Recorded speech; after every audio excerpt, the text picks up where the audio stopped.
No niin, moro YouTube! Elikkä tässä videossa mä esittelen mun skeittilaudan. Tässä on Jessupin Grip Tape. Sitten tässä on Diamondin ruuvit. Tää on niinku reaalin dekki. Tässä on tämmönen trafiikka, missä on näitä tölkkejä. Tää on ihan kiva. Sitten mulla on näitä tarroja tässä.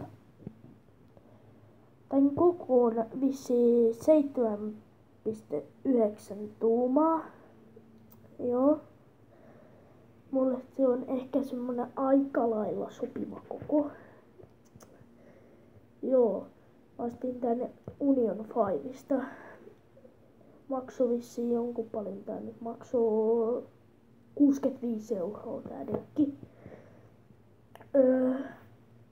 Mitäs muuta?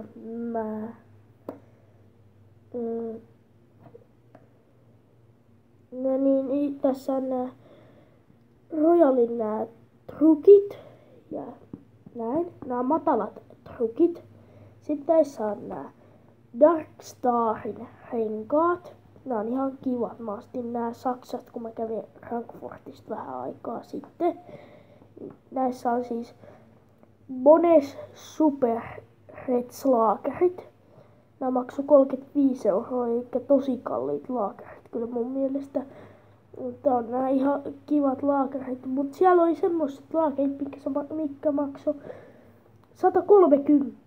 Ne oli kyllä aika kalliit, mutta niissä on jotain ominaisuuksia.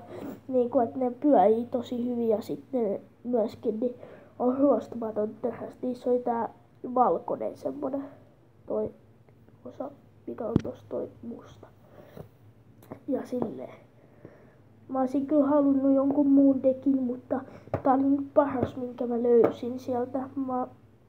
Joo. Niin sillä lailla. Niin mä voisin ensi videossa esitellä näitä mun frisbee golf kiekkoja. No, se olisi ensi kertaa. Moro!